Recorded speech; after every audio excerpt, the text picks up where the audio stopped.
a comparative study of the impact of antibiotics with different modes of action and their combination on soil-inhabiting bacteria.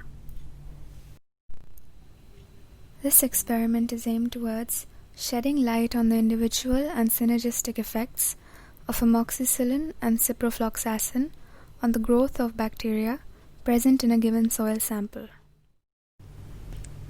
This will help us answer two important questions. Whether the combination of two different antibiotics with separate roles and mechanisms makes them complement each other, inhibit each other, or work independently. Is their combined strength greater than their individual antibiotic power?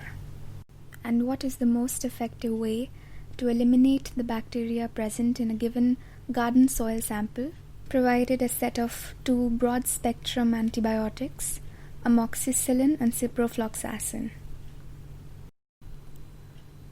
Different antibiotics have different modes of action due to their chemical nature and physical structure. The target molecules and the affinity towards them can be quite diverse as well. For example, they may act as inhibitors of cell wall synthesis, inhibitors of cell membrane function, inhibitors of protein synthesis, inhibitors of nucleic acid synthesis, and inhibitors of other metabolic processes.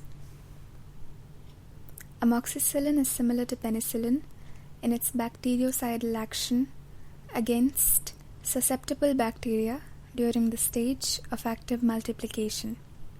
It inhibits cell wall biosynthesis, which eventually kills the bacteria.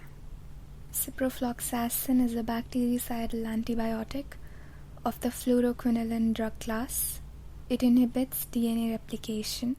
The alternate hypothesis is that the combination of amoxicillin and ciprofloxacin will have a synergistic or complementary effect, and their combined antibacterial activity will be greater than their individual activity.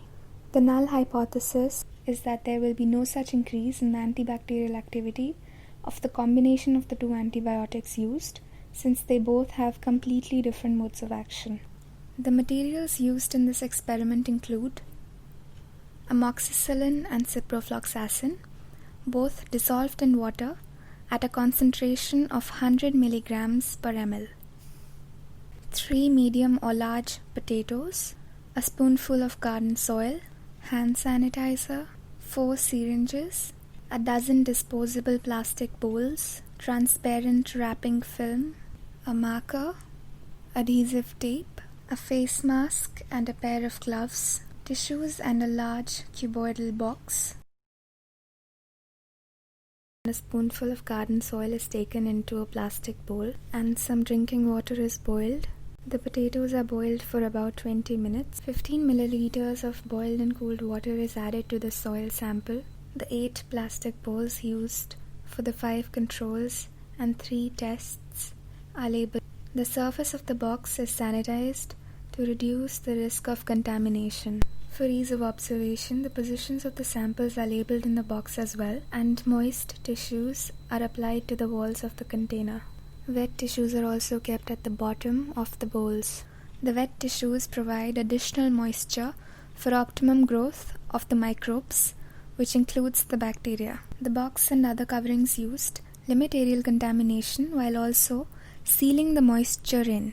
Despite all these measures, contamination in some form is inevitable since our apparatus is not entirely sterile. The potatoes are peeled and cut using a sanitized knife into uniform slices about half a centimeter thick. The boiled potato slices act as a rich nutrient source for the growth of microorganisms, including bacteria. One of the slices is placed as it is in a bowl labeled AC to act as a control. It will account for the effect of air. The diluted soil sample is spread evenly on 4 of the slices. One of these is kept as it is in a bowl labeled SC or soil control. Shallow wells are made in the middle of 6 slices where antibiotic solutions are to be added using a sanitized knife. 0.5 ml of amoxicillin solution, 0.5 ml of ciprofloxacin solution, and 0.5 ml of their 1:1 mixture is added to the test slices A, B, and AB respectively. Addition of these antibiotic solutions is repeated in the same way for 3 blank slices as controls. All the slices are covered using a transparent food wrap. Transparent wrap and tape is used to seal the box containing all the samples. The various controls used in this experiment include a soil control, 3 antibiotic controls for amoxicillin, ciprofloxacin and their combination respectively, along with an air control.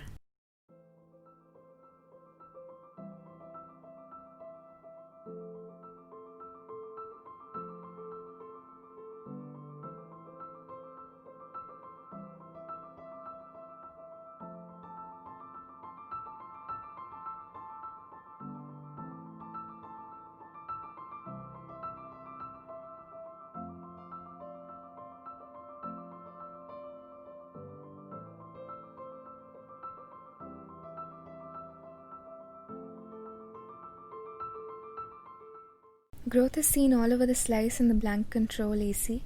It is not clear whether the colonies are fungal or bacterial. Multiple bacterial colonies can be observed all over the slice in the soil control, while no fungal growth can be seen.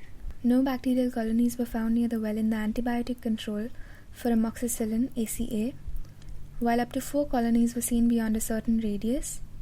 This may be the zone of inhibition. In the control for ciprofloxacin ACB, half of the slice is covered by fungi and 1 bacterial colony can be seen on the periphery. In the control for the combination of the 2 antibiotics, ACAB, 3 small colonies are seen on the periphery while half of the slice is enveloped by fungi. In the soil culture with amoxicillin or A, only 2 colonies are seen and a large distance away from the well. This may indicate a large zone of inhibition. In the soil culture with ciprofloxacin or B, it was challenging to locate the bacteria due to heavy fungal growth. 2 colonies were seen adjacent to the well, while 3 of them were at a distance.